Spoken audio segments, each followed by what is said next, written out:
জীবনে সবচাইতে বড় ভুল অন্ধের মতো কাউকে বিশ্বাস করা।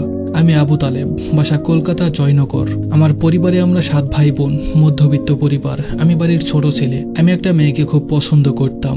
আমি একটু লাজুক টাইপের, এই জন্য মেয়েটাকে ভালোবাসার কথা বলতে পারতাম না। ও সম্পর্কে আমার খালাতো বোন, ওর নাম রেশমা। 2023 সালের জুন মাসের 13 তারিখ মনে সাহস নিয়ে ওকে বলে দিলাম আমি তোমাকে ভালোবেসে ফেলেছি। কিন্তু দুঃখের বিষয়ও আমাকে রিজেক্ট করে দিল আর বলল আমাদের পরিবার থেকে কেউই মেনে নেবে না আমাদের সম্পর্ক।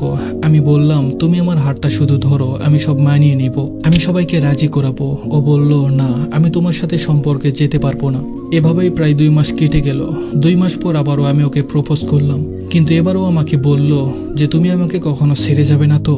আমি বললাম না, আমি তোমাকে কখনো ছেড়ে যাব না, আমি তোমার হাতটা শক্ত করে ধরে রাখবো। পৃথিবীতে যতদিন বাঁচবো তোমার হাতটাই ধরে রাখবো। তারপর থেকে আমাদের রিলেশনটা শুরু হয়। 1.5 বছরের মতো ওর সাথে আমার সম্পর্ক ছিল। এই 1.5 বছরের মধ্যে 3-4 বার আমাদের ব্রেকআপ হয়েছে, আবার সবকিছু ঠিকও হয়ে গেছে। এভাবে খুনসুটি ভালোবাসার মধ্যে দিয়ে আমাদের খুব ভালোই দিন কাটছিল। কিন্তু একটা কথা আছে না, সুখ বেশি দিন সবার কপালে সয় না। একদিন আমার খালা জেনে যায় যে আমি ওনার মেয়ের সাথে প্রেম করি। বিশ্বাস করেন ভাই, ওই দিনটা আমার জন্য খুব দুঃখজনক ছিল। ওর মা ওকে খুব মেরেছিল। ওকে মারতে দেখে আমার চোখে পানি চলে এসেছিল।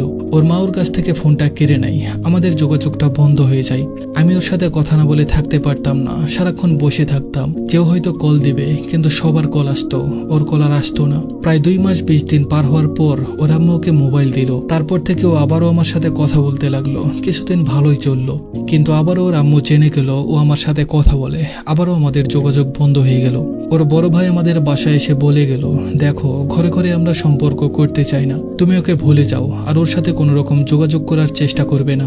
সেদিন আমি অনেক কান্না করেছিলাম। আমি আমার পরিবারকে বললাম আমি ওকে ছাড়া কাউকে বিয়ে করব না, আমি বিয়ে করলে ওকেই করব। যেহেতু আমরা দুজন দুজনকে ভালোবাসি, দুজন দুজনের উপর বিশ্বাস আছে, আমি ওর বিশ্বাসের উপর ভরসা করে আমি আমার পরিবারকে বলেছিলাম ওকে না পেলে আমি জীবন দিয়ে দিব। আমার কথা শুনে আমার বাড়ির লোক আমার খালার সাথে কথা বলল, কিন্তু আমার খালা কিছুতেই ওর সাথে আমাকে বিয়ে দিবে না। আমি রেশমাকে ফোন দিলাম, ওকে বললাম কেউ তো মানছে না, চলো আমরা পালিয়ে যাই। ও কিছুতেই পালিয়ে যেতে রাজি হচ্ছিল না। অনেক বুঝালাম, তারপরও রাজি হলো। কথা ছিল মঙ্গলবার রাতে যখন সবাই ঘুমিয়ে পড়বে তখনও বাড়ি থেকে বের হবে, আর আমি ওকে নিয়ে পালিয়ে কলকাতায় চলে যাব। আজ শনিবার, হাতে 2 দিন সময় আছে।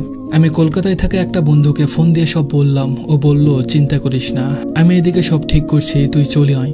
ও কলকাতায় একটা বাসা ঠিক করলো। অ্যাডভান্স হিসাবে 2 মাসের ভাড়া দিতে হবে।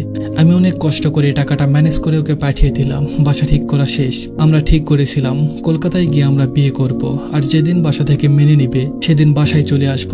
আর যদি মেনে না নেয় তাহলে আমরা ওখানে